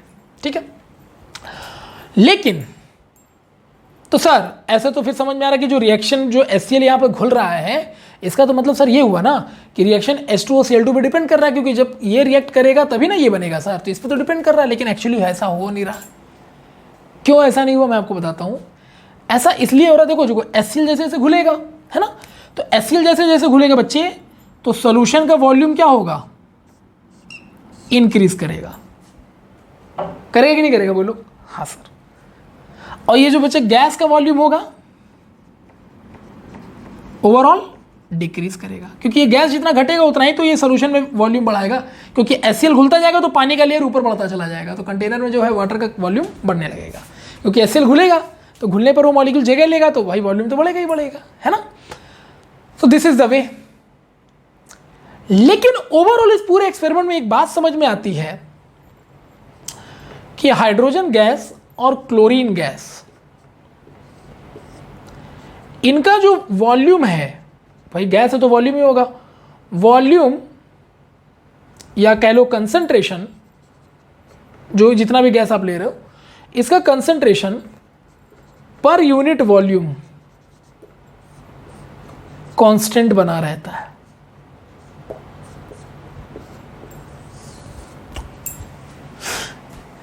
पता है ऐसा क्यों हो रहा है? भाई H2Cl2 का मान लो इनिशियल वॉल्यूम कुछ था, ठीक है, और पानी जो स्टार्टिंग में लिया होगा उसका वॉल्यूम कुछ और रहा होगा। अब सनलाइट मिला, रिएक्शन होना शुरू किया, तो इसका वॉल्यूम घटने लगा, और HCl के पानी में घुलने की वजह से पूरे सोल्यूशन का वॉल्यूम बढ़ने लगा। करेक्ट है? तो ओवरऑल जो भी वॉल्यूम, सोल्यूशन के वॉल्यूम में जो भी इंक्रीमेंट हुआ, H2Cl2 के वॉल्यूम में डिक्रीमेंट की वजह से तो हुआ। तो इसका ये मतलब हुआ ना कि ओवरऑल जो कंडीशन है वो तो कांस्टेंट ही है हाइड्रोजन और क्लोरीन गैस का, है कि नहीं? क्योंकि जो इसकी गैस के वॉल्यूम में जो चेंजेस यानी डिक्रीमेंट हो रहा है, उतना ही इंक्रीमेंट इसके सोल्यूशन के वॉल्यूम में भी हो रहा है। तो ओवरऑल जो हाइड्रोजन और क्लोरीन का जो गैस का जो कंसंट्रेशन होगा वो पर यूनिट वॉल्यूम में फिक्स ही रहेगा, क्योंकि जो पर यूनिट वॉल्यूम में फिक्स होने का मतलब क्या है कि अगर पर यूनिट वॉल्यूम में कॉन्स्टेंट होने का मतलब क्या है कि जितनी तेजी से घट रहा है, तो मतलब वो तो पर कंसंट्रेशन पर यूनिट वॉल्यूम के उसी रिस्पेक्ट में घटेगा, तो उसी रिस्पेक्ट में पर यूनिट वॉल्यूम में ये सोल्यूशन का वॉल्यूम भी बढ़ेगा। तो ओवरऑल तो चेंजेस कॉन्स्टेंट ही रहा, अचानक से तो कोई वेरिएशन हुआ नहीं, है कि नहीं? तो इसका मतलब है कि कंसंट्रेशन पर यूनिट वॉल्यूम वो कांस्टेंट ही रहेगा हाइड्रोजन और क्लोरीन गैस का, क्योंकि जिस रेशियो में घट रहा है उस रेशियो में तो वॉल्यूम भी तो देखो H2Cl2 का वॉल्यूम जिस रेशियो में घटेगा उसी रेशियो में इसका कंसंट्रेशन भी पर यूनिट वॉल्यूम में घटेगा, बढ़ेगा, तो उसी रेशियो में पर यूनिट वॉल्यूम में गैस का वॉल्यूम बढ़ेगा। तो जिस रेशियो में ये घट रहा है, तो इसका मतलब है कि इसका कंसंट्रेशन अगर घट रहा है तो इसका पर यूनिट वॉल्यूम में कंसंट्रेशन तो उसी लेवल पे घटेगा, क्योंकि वॉल्यूम भी घट रहा है इस H2Cl2 का। तो H2Cl2 का वॉल्यूम घटने का मतलब पर यूनिट जो इसका कंसंट्रेशन है वो भी पर यूनिट वॉल्यूम में उसी रेशियो में घटेगा। तो कुल मिलाकर के H2Cl2 का एक्चुअली में देखा जाए तो कंसंट्रेशन में बदलाव ही नहीं आया। करेक्ट है कि नहीं करेक्ट है? क्योंकि जो चेंजेस है वो तो सेम ही है ना। तो H2Cl2 का मान लो इसमें कोई कंसंट्रेशन है जो पर यूनिट वॉल्यूम में मान लो x है, अगर H2Cl2 का वॉल्यूम घट रहा है, एक कंसंट्रेशन घट रहा है, तो उसका वॉल्यूम भी तो घट रहा है ना H2Cl2 का। तो जिस रेशियो में इसका कंसंट्रेशन घट रहा है उसी रेशियो में इसका वॉल्यूम भी घट रहा है, तो इसका मतलब है कि concentration per unit volume constant है। तो ओवरऑल कंसंट्रेशन चेंज नहीं हो रहा, और अगर ओवरऑल इस प्रोसीजर में कंसंट्रेशन चेंज नहीं हो रहा है H2Cl2 का, तो इसके लिए फिर इसका रेट लॉ क्या हो जाएगा बच्चे? Rate equal to rate constant k concentration of H2 and concentration of Cl2, but it is 0. Why? Because here the reaction rate, मतलब किस रेट से H2Cl2 घुल करके HCl बना रहा है जो जाके सॉल्यूशन का वॉल्यूम बढ़ा रहा है, वो फिक्स है। क्यों? क्योंकि H2Cl2 के कंसंट्रेशन में जो भी डिक्रीमेंट आ रहा है, इसके मतलब डिक्रीमेंट क्यों आ रहा है? क्योंकि मिक्स होकर HCl में कन्वर्ट हो जा रहा है, तो इसके कंसंट्रेशन में जो भी डिक्रीमेंट आ रहा है उसी रेशियो में इसकी वॉल्यूम में भी डिक्रीमेंट आ रहा होगा। तो इसका मतलब कि कंसंट्रेशन पर यूनिट वॉल्यूम तो हमेशा कांस्टेंट ही रहने वाला है। तो जब कांस्टेंट ही है तो भैया कंसंट्रेशन पे तो डिपेंड होने का सवाल ही नहीं पैदा होता, क्योंकि कंसंट्रेशन तो पर यूनिट वॉल्यूम फिक्स ही है। तो इसका मतलब 0 हो गया बच्चे। तो इसलिए यहाँ भी आप देख सकते हो कि जो रेट है वो रेट कांस्टेंट के बराबर ही आ गया। इसका मतलब again rate of reaction is does not depend on the concentration of reaction. और हम ये बात अच्छी तरह जानते हैं कि जिस भी रिएक्शन में रिएक्शन का रेट कंसंट्रेशन ऑफ रिएक्टेंट पर डिपेंड ही ना करे वही तो 0 ऑर्डर होता है। हो गया बच्चे? तो मैं चाहता तो आपको डायरेक्ट बोल देता ये एग्जांपल है बच्चे याद कर लो, लेकिन थोड़ा एनालाइज करा दिया आपको मैंने। ठीक है, तो अगर आप इतना डेप्थ में किसी रिएक्शन के बारे में जानते हो तो डेफिनेटली यू कैन से कि वो 0 ऑर्डर की फर्स्ट ऑर्डर, नहीं तो otherwise without any practical analysis you are not capable to define the 0 order reaction in a direct manner. ठीक है, ओके। ऐसे ही बच्चे मान लो, तो एक एग्जांपल तो आपका रेडी हो गया। कोई पूछेगा ऐसा क्यों, तो बता पाओगे आप लोग, है ना? तो एक दो एग्जांपल माइंड में सेट रहनी चाहिए और इन अ प्रॉपर मैनर। जैसे मैंने आपको डिटेल में बताया, तो आपको डिटेल में पता रहे तो आपके लिए बहुत बेटर है। ठीक है, अगला एग्जांपल अगर मैं ले लूं तो बच्चे क्या किया मैंने, ये NH3 लिया और इसको मोलिब्डेनम के सरफेस पर डिकम्पोज कर दिया, तो बन गया N2 with 3H2। ये हुआ, तो NH3 gas, N2 gas, hydrogen पे गैस। और ये जो बच्चा, ये भी 0 ऑर्डर का रिएक्शन है।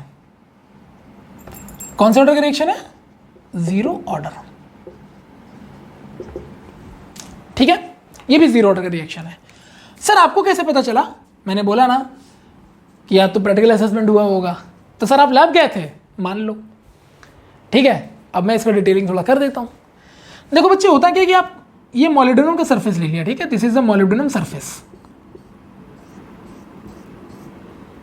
ये मोलिब्डेनम का सरफेस है जो कैटलिस्ट तुमने लिया है।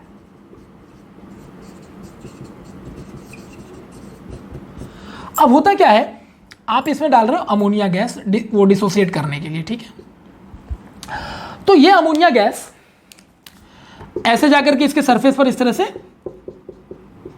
एब्जॉर्ब होता है। ठीक है, क्या होता है? एब्जॉर्ब होता है और फिर इसको हीट मिलता है। तो हीट मिलने की वजह से ये सरफेस पर ही ये गैस टूट जाता है। और कहते हैं कि सरफेस एरिया को जितना मैक्सिमम रखा जाए, सरफेस को जितना मैक्सिमम रखा जाए, उतना ही इस गैस के एब्जॉर्ब होने की कैपेबिलिटी भी बढ़ेगी, क्योंकि सरफेस एरिया ज़्यादा मिलेगा तो ज़्यादा एब्जॉर्ब करेगा, तो उसके टूटने के चांसेस भी बढ़ जाएंगे। तो ऐसे में इसका डिसोसिएशन और अच्छा होगा। ठीक है, अब सिंपल सी बात समझो। मान लो अभी तुम प्रेशर को लो रखे हुए हो, प्रेशर लो है, तो बच्चे इस बताओ, इस गैस को सरफेस पे जब डालेंगे तो गैस है ना यार, ये जाके सरफेस पे अपने थोड़ी ना बैठ जाएगा, प्रेशर लगाना पड़ेगा। तो मान लो जब लो प्रेशर लगाओगे तो सिचुएशन कुछ ऐसा होगा कि कहीं कहीं पर गैस एब्जॉर्ब होगा, पूरा तरीके से होगा ही नहीं, क्योंकि प्रेशर लो है। तो इसका मतलब ये हुआ कि जिस रेशियो में अमोनिया वहां पर एब्जॉर्ब होगा, उसी रेशियो में यहां पर N2 और H3 बनेगा। आप इसके चाहे कितने भी मोल ले लो, कितना भी मोल ले लो गैस, अगर लो प्रेशर है तो पूरा अमोनिया उस पर एब्जॉर्ब नहीं होगा। तो जितना अमोनिया एब्जॉर्ब होगा उतना ही ये इसमें ब्रेक करेगा। इसका मतलब लो प्रेशर पे सर इस समय जो रिएक्शन का रेट है, मतलब अमोनिया के डिसोसिएशन का जो रेट है, वो डिपेंड कर रहा है कंसंट्रेशन ऑफ रिएक्टेंट पे। मानते हो? यानी वो अमोनिया के कंसंट्रेशन पे बच्चे डिपेंड कर रहा है। 1, ये देखिए इस समय रिएक्शन जो है रेट, ये अमोनिया के कंसंट्रेशन पे बच्चे डिपेंड कर रहा है। तो अमोनिया के कंसंट्रेशन पे डिपेंड करने का मतलब कुछ नहीं तो पावर 1 ही ना होगा। और बताओ बच्चे, सम ऑफ द पावर 1 आने का मतलब इस समय रिएक्शन ये कौन से ऑर्डर का फॉलो हो रहा है? फर्स्ट ऑर्डर जो अभी आगे आप पढ़ोगे। ठीक है, अब मैंने क्या दिमाग लगाया, हमको तो सर आप 0 ऑर्डर बता रहे हो यार, यहाँ तो फर्स्ट ऑर्डर समझा रहे हो, वेट करो। अब मैंने क्या किया, यही सेम सरफेस है मोलिब्डेनम के बच्चे, देखना मजा। अभी तक का सिचुएशन क्या था, आपने अमोनिया डाला है जो कि गैस है, अब आपने प्रेशर को कर दिया हाई। तो बच्चे जब तुमने प्रेशर को हाई किया ना, तो अब ये लगभग सारा सरफेस में अमोनिया एब्जॉर्ब हो गया। ये देखो, जितना प्रेशर बढ़ाते जाओगे अमोनिया आसानी से उतना सरफेस पर बैठता चला जाएगा, क्योंकि बाहर से प्रेशर ज़्यादा मिलेगा तो अमोनिया को वापस गैस में वापस मतलब कि दोबारा रिवर्सिबल होकर के बैक जाने का मौका नहीं मिलेगा। अब प्रेशर ज़्यादा लगा दोगे तो गैस मजबूरी में सरफेस पे बैठेगा ही बैठेगा और पूरे से पूरे सरफेस को कवर करने की कोशिश करेगा इस तरह से। ये लो भाई, पूरा अमोनिया एब्जॉर्ब हो गया, है कि नहीं? और जितना तेजी से सरफेस पर एब्जॉर्ब होगा, फिर उसको हीट दोगे तो वो टूट के N2 और H2 में कन्वर्ट हो जाएगा, लाइक दिस। यहां पर भी आपने हीट दे दिया स्प्रिट लैंप लगा के, तो उतनी तेजी से अमोनिया टूटना शुरू करेगा। लेकिन अगर एक समय आया कि तुमने प्रेशर हाई कर दिया तो पूरा जो इसका सरफेस है वो तो अमोनिया से भर गया ना। अब उसके बाद तुम और अमोनिया मिलाओ, अमोनिया को एक्सेस कर दो, कैन यू टेल मी कोई फर्क पड़ेगा?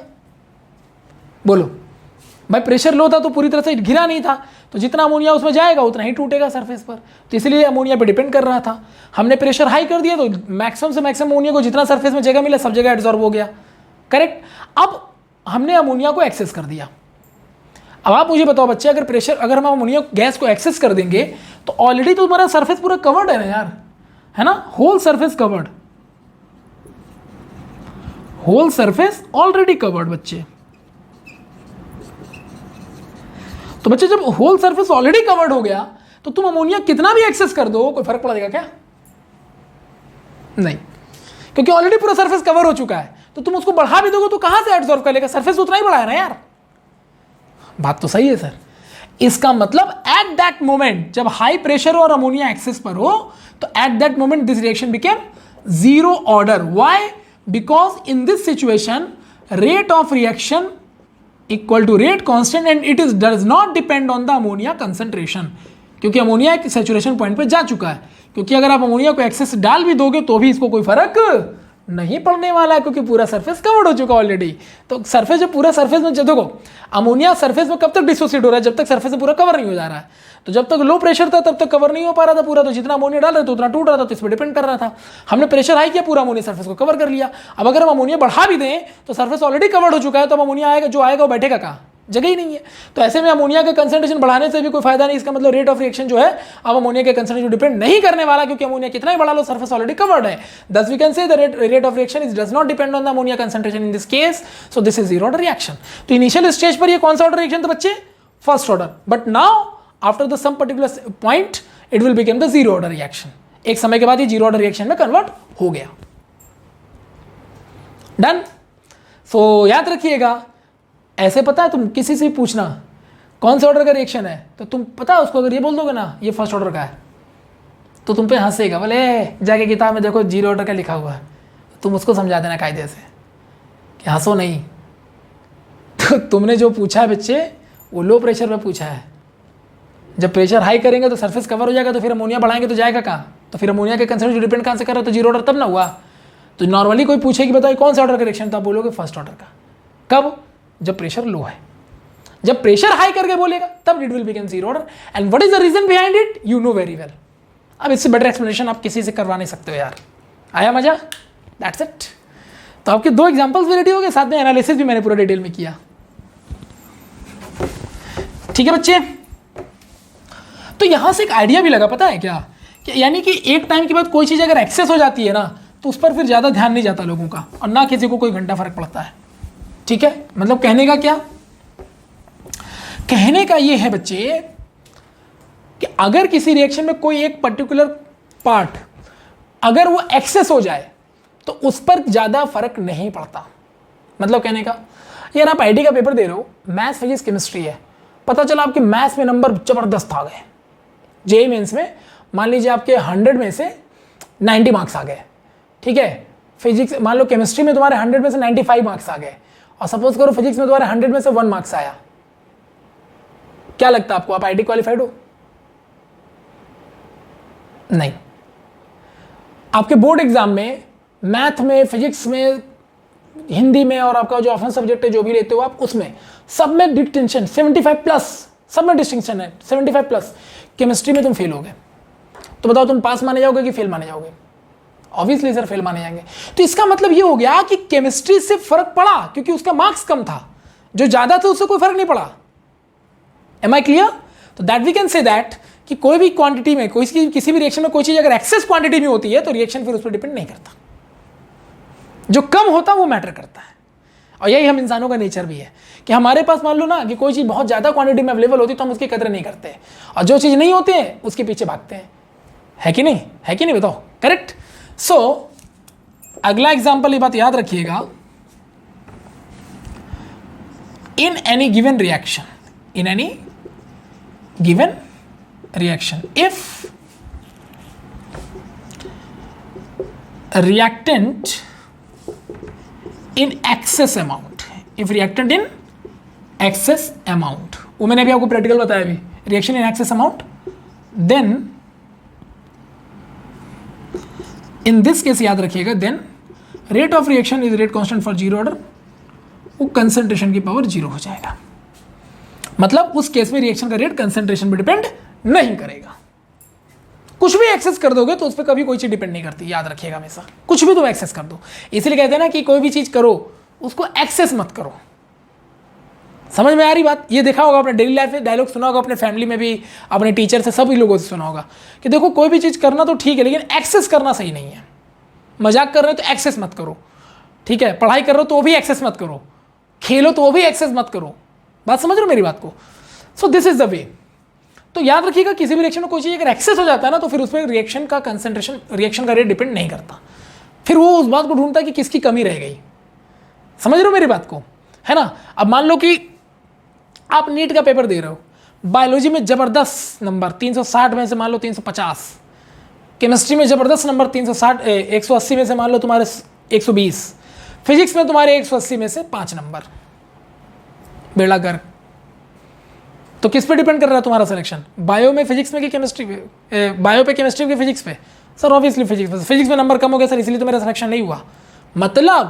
मतलब तुम ज़्यादा किस में लाए उससे कोई फर्क नहीं पड़ा, जिसमें कम था उससे फर्क पड़ा।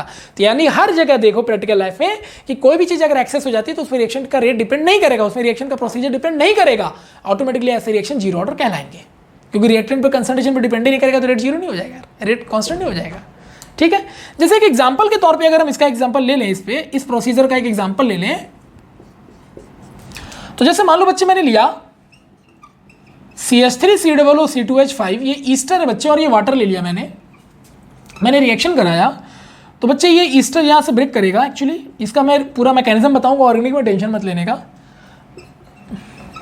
तो बन गया बच्चे CH3COOH और C2H5OH, you can see here, बन गया। तो इसमें अगर हम इसका रेट लॉ लिखें तो रेट लॉ आ गया rate constant for zero order. Zero order का तो मुझे पता नहीं, देखते हैं अभी आगे। किस पे डिपेंड कर रहा है? Concentration of Easter CH3CO C2H5 and concentration of water. आपने दो चीजें ली हैं बच्चे, ठीक है? और आपने 11th क्लास में केमिकल इक्विलिब्रियम और आयनिक इक्विलिब्रियम में अच्छे से पढ़ा था कि कभी भी किसी भी रिएक्शन में वाटर का जो कंसंट्रेशन हमेशा एक्सेस माना गया है, इवन दैट 1 माना जाता है, बहुत ज्यादा है ये। तो बच्चे यहाँ पर वाटर का जो कंसंट्रेशन है वो एक्सेस हो जाता है। वाटर का कंसंट्रेशन में से एक्सेस लिया ही जाता है, तो मतलब इस पर रिएक्शन डिपेंड नहीं करेगा, ये श्योर एंड शॉर्ट है। तो रिएक्शन केवल डिपेंड किस पे करेगा? इस पर करेगा। तो ऐसा लग रहा है कि रिएक्शन 2 पे डिपेंड करेगा, तो हमें लगता है कि रिएक्शन सेकेंड ऑर्डर का होना चाहिए, लेकिन डिपेंड उस पर नहीं कर रहा क्योंकि एक्सेस हो गया। तो यानी कि यहां पर with respect to water concentration जो रेट ऑफ रिएक्शन है, या with respect to the water concentration जो ऑर्डर ऑफ रिएक्शन बच्चे वो कितना है बताओ? तो sir with respect to the water of order of reaction zero है। अगर हम केवल वाटर कंसिडर करें तो वाटर के रिस्पेक्ट में रिएक्शन का ऑर्डर जीरो है, क्योंकि इसकी सम ऑफ द पावर जीरो है। अगर ईस्टर के रिस्पेक्ट में पूछें तो फर्स्ट ऑर्डर है। That's a simple thing. तो किसी भी रिएक्शन में कोई भी चीज अगर एक्सेस क्वांटिटी में हो जाएगी बच्चे तो वो जीरो ऑर्डर हो जाएगा, और रीजन भी आपको मैंने प्रॉपर तरीके से समझा दिया। डन? ओके। ओहो, ओके सर।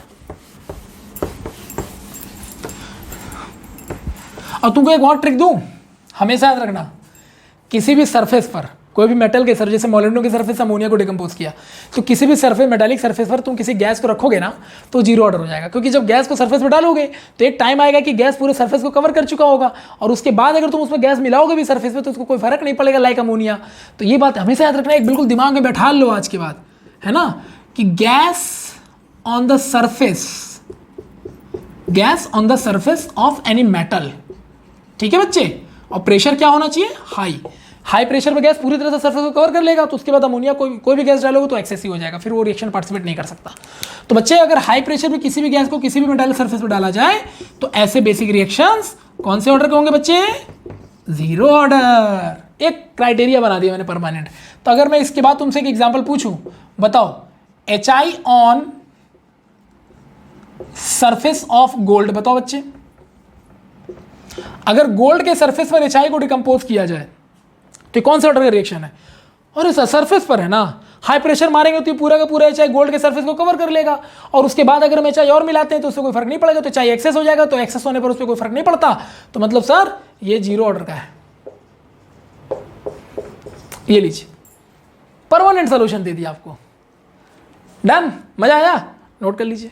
क्लियर? तो ये था बच्चे जीरो ऑर्डर रिएक्शन को पूरा एग्जैक्ट वे में एक्सप्लेन करना कि आप कैसे जीरो ऑर्डर रिएक्शन को देख पाओगे, प्रैक्टिकली समझा पाओगे किसी को। और ये बात जरूर याद रखिएगा, कहीं पर भी कोई चीज आपको एक्सेस होते हुए नजर आएगी तो उसके रिस्पेक्ट में रिएक्शन हमारा जीरो ऑर्डर हो जाएगा।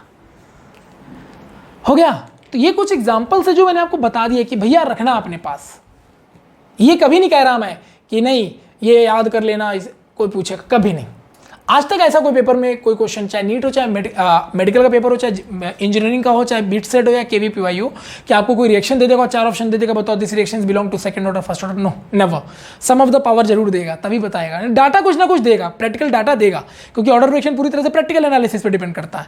डायरेक्ट रिएक्शन देकर आपसे ऑर्डर रिएक्शन कभी नहीं पूछेगा। तो सर इतना फिर बताए क्यों? इसलिए क्योंकि यहाँ रहना चाहिए, समझ रहे हो? ऊपर भैया पेपर बनाने वाले को कोई भरोसा है, कुछ भी कर सकता है, तो आप पहले से प्रिपेयर रहो ना यार। करेक्ट है? समझ में आ रहा है कि नहीं आ रहा है? आपको क्या बनना है? बाहुबली। आपको बल्लाल देव नहीं बनना है।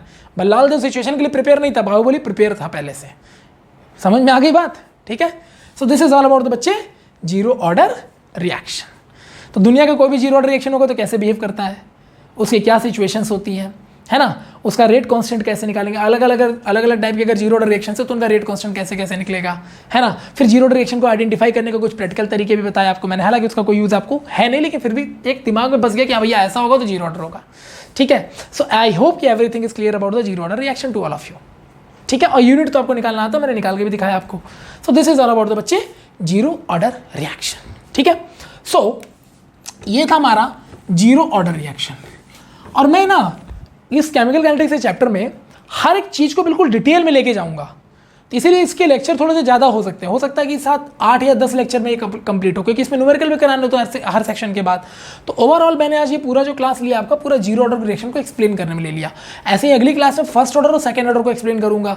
ठीक है। और उसके बाद उसके कुछ न्यूमेरिकल्स भी आपको साथ में कराता रहूँगा, ताकि आपका बिल्कुल लोड कम रहे, आपको फील मजा आए कि हाँ भैया अपने को मजा आ रहा है।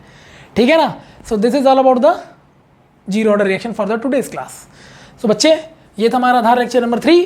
आधार लेक्चर नंबर 4 में हमें जो हम अगले दिन आपको अपलोड करके देंगे, जिसमें हम रिएक्शन के फर्स्ट ऑर्डर और सेकंड ऑर्डर के टाइप सीखेंगे और उसकी भी प्रैक्टिकल एनालिसिस करेंगे कि कैसे पहचाने फर्स्ट ऑर्डर और सेकंड ऑर्डर। हालांकि इसकी जरूरत नहीं है, लेकिन फिर भी अपनी तरफ से करना बनता है यार।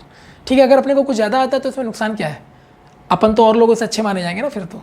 ठीक है। And this is the channel for all of you. यही चैनल है, यही इस चैनल के आपका, इस चैनल में आपको बेनिफिट यही हो रहा है, सॉरी, इस चैनल में आपका बेनिफिट यही हो रहा है कि आप चीज़ों को डिटेल में और बहुत ही रिलैक्स मोड में कर रहे हो। जो बच्चे 11th में और जो बच्चे 12th में, 12th वाले जो बच्चे 2022 में पेपर देने जा रहे हैं, उनका मैं सिलेबस लगभग दिसंबर से पहले ही खत्म कर दूंगा, है ना। और 11th का भी सिलेबस हमारा दिसंबर जनवरी तक खत्म ही हो जाएगा। तो बस इस चैनल के साथ बने रहें और ऐसा समझिए कि आप बस एक सर से पढ़ते हैं, जहाँ पर आपको पूरा चैप्टर प्रॉपर वे में मिलता है, न्यूमेरिकल के साथ मिलता है। इवन दैट अब तो आपका पीडीएफ भी मैं देने वाला हूँ हर चैप्टर में, है ना। जैसे ही न्यूमेरिकल सेक्शन में डालूंगा तो पीडीएफ पहले आपको अपलोड करके दे दूंगा, ताकि हमारा जब न्यूमेरिकल सेक्शन स्टार्ट हो तो आप पीडीएफ लगा के बैठे हो, ताकि आपके डाउट हो तो आप डिस्कस भी कर सकें हम लोग।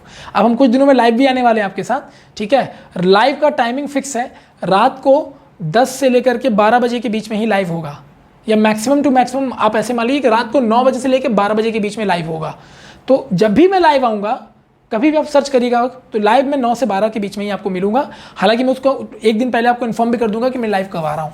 ठीक है। किस लिए आ रहा हूँ, आपके डाउट्स डिस्कस करना है। ठीक है। बाकी तो आपको हमारे लेक्चर में, हमारे चैनल में आपको सब कुछ मिल ही रहा है। तो प्लीज़ आप लोगों से रिक्वेस्ट है कि इसको क्या कहते हैं, सब्सक्राइब कर लेना। But I am not saying like that way. मैं कह रहा हूँ कि हमारे इस चैनल, जो हमारा चैनल का नाम है मिस्ट्री ऑफ केमिस्ट्री ग्रुप, इसके मेंबर को बढ़ाने में हमारी मदद करें। इस ग्रुप में जितने ज़्यादा मेंबर बढ़ते जाएंगे, उतना ही अच्छा और हमारा इतना बढ़िया परिवार बनता चला जाएगा। ठीक है, क्योंकि विदाउट योर सपोर्ट हम लोग मोटिवेट नहीं होते हैं। तो आपका अगर सपोर्ट अच्छा रहेगा तो हमारा मोटिवेशन भी अच्छा रहेगा और अब बहुत अच्छी अच्छी चीज़ आपको देखने को इस चैनल में मिलेगी। ठीक है, तो मिलते हैं बच्चे आप लोगों से नेक्स्ट क्लास में, तब तक के लिए bye bye, take care and zero order reaction को माइंड में सेट कर लीजिए। Thank you.